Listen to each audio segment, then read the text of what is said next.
So last time we were here, the first time we did Push. Yeah.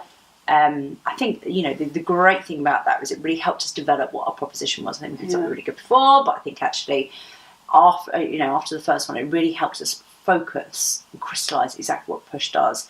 And I know something you came up with, which was brilliant, was around this whole thing about how Push makes you more resilient. Mm-hmm. Right. First and foremost, what does resilient mean? Right. We all have our own interpretation of it. For me, it's kind of like when the same stuff happens to everyone, right? Yeah. But if you're more resilient or have better resilience, then you bounce back quicker. Yeah. Right? That's actually it in a nutshell. Yeah. Resilience is your ability to deal with adverse situations or challenges. Yeah. And everybody has adverse situations and challenges, and the stronger that your resilience is, the better that you bounce back from it. And that's essentially it in a nutshell. And actually resilience isn't something that you have or you don't have. Resilience is something that you learn and you develop. Yeah. So that's what we do here, is that we try and develop and we build up people's resilience. In which case, Ruthie Potts, tell me, what does coaching do? How I can kind of understand if I'm fitter, more resilient. Yeah. I eat better, more resilient. Yeah. But I'm mindful. I can chill out and and that make me. Tell me how the coaching will help with that. Well, all these things work together hand in hand.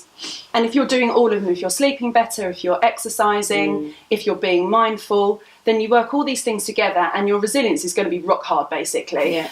A really key part of building a resilience is having realistic, achievable goals to work towards. Everybody there can be life goals, there can be professional goals, but you need something to work towards. And the process of coaching will help you clarify and focus on those goals. And not only can you drill down and work out exactly where it is that you want to go, but actually how you're going to get there, because that's the most important thing. We can all have these big goals. Wonderful aspirations. Exactly. And actually, unless you make it tangible and unless you break it down, it's never really going to be anything other than pie in the sky. Whilst it's wonderful to have aspirations, you need to actually be able to work towards them. So that's really good, right? I think this is a really good point. Yeah.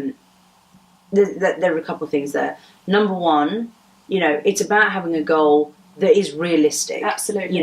Rather than we all should aim high, aim for the stars, and of course, that's no one should diminish exactly what their aspirations are, but there has to be something, you have to achievable in the capacity that you have a plan of how to get there, right?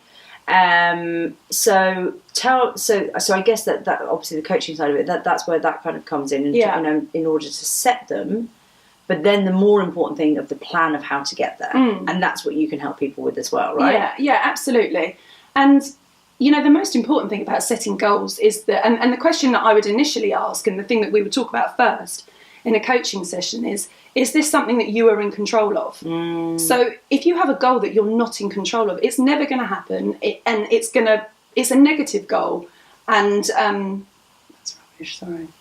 Is it? Yeah, that doesn't make any sense. Sounded good.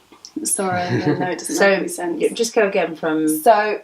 It's something that you're not in control of. John Water. No, it's fine. There's a bottle there. That's not. Thank you. Okay.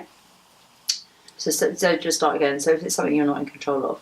So one of the first things that I would do in a coaching session is check that actually it's something that you're in control of, because you can't have a goal that you're not in control of. So that's how does that? Okay.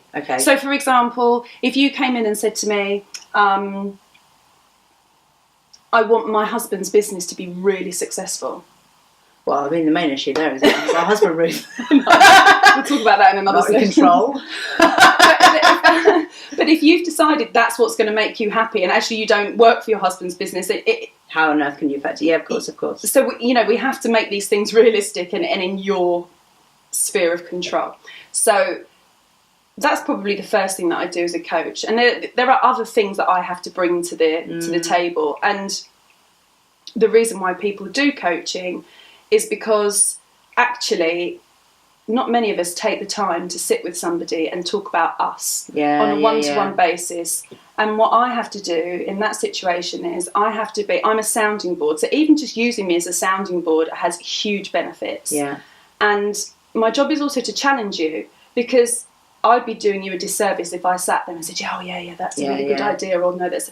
So my job is to challenge you, and people are motivated when they go to coaches because you come out feeling really positive. Yeah, of course. And also it gives you a certain sense of commitment. So if you have a session with me and then you know that this is an ongoing coaching relationship and you almost have to report back to me, then it gives you some accountability. Yeah, of course it and is. that really works in terms of setting goals and in terms of the coaching. Okay. So there are lots of different elements that a coach brings to our relationship.